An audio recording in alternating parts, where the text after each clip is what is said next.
So today we're going to do another porch video, and this one is going to be the companion to the forgiveness one we made about forgiving yourself, and this is about how to forgive others. We all have a satisfaction associated with doing something that somebody finds useful. Forgiving other people can be really hard. If someone has done something harmful, painful, hurtful, unkind, mean, hateful to you or to someone that you care very much about, forgiving is really tough.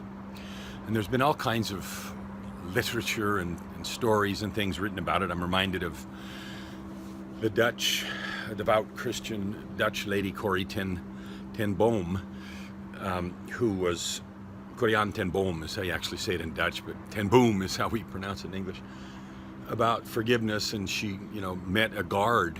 She went around talking about forgiveness after her concentration camp experience in World War II. It was terrible, and her sister died, and all the awful things that are associated with that. And she met a guard at one of her talks who was actually a guard at Ravensbrück, where she was. And the guy came up and said, "Fraulein, I'm great to hear you talk about this message of forgiveness." And he stuck out his hand to shake it. And she reports, trembling and not being able to lift her hand to do it and everything. And then she prayed twice really hard, and then stuck her hand out there, and this powerful surge of love and stuff went through her body, and she was able to do this. The thing I want to talk about before we say how to forgive others is why. Why? Forgiveness of others is first a blessing for you. They may or may not ever know about your forgiveness. But when you truly forgive, let something go completely, with the bitterness, anger, and blame, and everything associated with it, you release yourself from another burden, a huge, soul-destroying cancer of a burden that sits in your heart and saps your energy, creativity, strength, and warps your view of life. And I say it that strongly because it's really true. Carrying a grudge, failing to forgive, remaining resentful or angry at someone is really like drinking poison and waiting for the other person to die. The anger, grudge, resentment, hate that you carry is a poison in your soul, literally. It was a book that I read called Anger Kills. And this wasn't about accidents or violent crimes or anything else. It was about, as a doctor who did a study about the chemistry of anger and how much it shortens our lives. And the numbers were scary and incredible. It takes years off of your life. Now, I know that you know someone who is constantly angry, frustrated, resentful. Everything is wrong, bitter about whatever, they're just mad all the time. And they're no fun to be around. They're not creative. They're not pleasant. They don't contribute except as ballast to a conversation, right? Or to a situation. So in the first place, why forgive is because it saves you. It saves your soul, your heart, your creativity, your life, your love. It frees up this huge cankering space in your heart to be full of other things: love, creativity, doing good, building business, or a legacy, or whatever it is that you're trying to do. So the first thing to think about is, why do it? And that's for freedom, for liberation. And that's true whether or not that person or persons that did whatever they did ever cares, ever wants forgiveness, ever is sorry for what they did or not. None of that even matters. Your ability to accept mistakes, even cruelty that others may have inflicted as part of the human condition, recognizing your own mistakes, and maybe you've never done anything remotely like this person or persons did to you or someone you loved, and maybe that's true. But it doesn't change the truth or power of what I'm saying. Your willingness to go to the place where you forgive.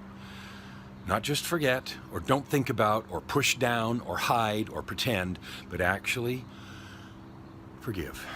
Now, my own experience with this is my own, and yours is going to be whatever it is. But I've had a lot of experience with that as I have worked through decades of depression and the cruelty that created that in me. The cruelty of my upbringing and the physical and emotional abuse about not ever being good enough, not ever being satisfactory, of everything was evil and wrong. And then adopting that, I accepted that thing, and I was full of that not good enough my whole life, and spent, decades in depression, undiagnosed, untreated, blah, blah, blah. The key is the release that I have felt with total forgiveness. And this is in the face of those who did that, taking no responsibility, thinking nothing is wrong, and that I am sick, still to this day. And so my ability to forgive them anyway, and carry no harsh feelings, no judgment, and no negativity, has liberated me to create powerful things, to do creative stuff that is blessing and helping the lives of others. So that's the why. And it's one way to describe the why. There's lots of things, but I don't want to go on too long. Now I want to talk about the how. How do you do that?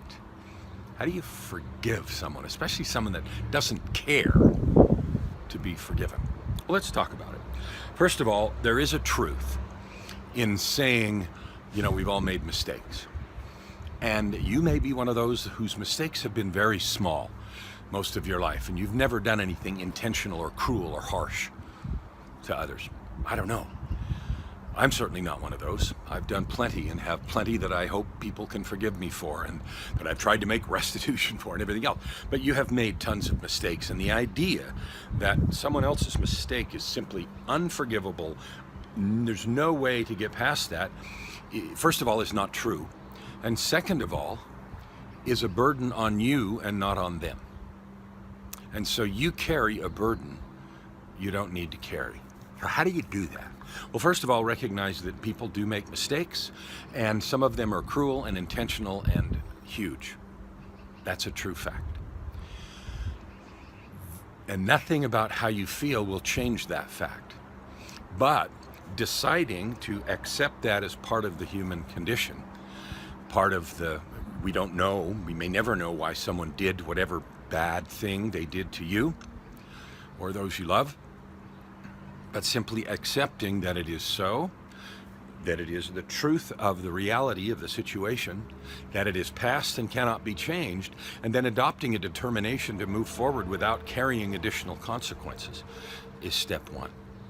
Now, there's lots of books and courses written on forgiveness about why it's important and how to do it. I find meditation, returning to my own purpose, I find learning to send love and kindness to those who have offended or hurt or injured or abused me has been a powerful tool. It was hard at first, you're filled with all the resentment and negativity, but learning to do that and truly wishing and hoping that their path leads them to a place of growth and possibility and opportunity where they actually change, because we do have the potential to change as people. Some people pretend we don't. That's not true. You can change. You can learn to forgive. You can cast off the burdens of those that have hurt you. You can learn to send love and kindness to them. And choosing to do that, recognizing the humanness of all of us in the small and great, recognizing the benefit you can do by freeing that space in your heart, recognizing the blessing and help you can be to others by teaching forgiveness and the benefits of that choice is a far greater and more powerful contribution and gift that you can give than anything you could ever get from carrying that resentment, hatred, anger, and lack of forgiveness. It takes work, it takes effort, it takes intention. It takes a choice. I'm going to learn to forgive. I'm going to get there, and I'm going to do it as soon as I can. That's a choice you can make. And some of the things that I've said are things that I've used. Books, meditation, a choice about sending love, about freeing myself to have capacity and gift that's not taken up by that space of anger or the space of emptiness. Read a book about it. Read many. Get some help. Free your life from the bitterness and anger. Choose to embark on the journey of forgiveness for the good you can do and for the freedom you will have. We'll see you tomorrow. Thank you for watching the videos. Take this opportunity, leave a comment, subscribe most of all, and don't forget to spread the word about this channel.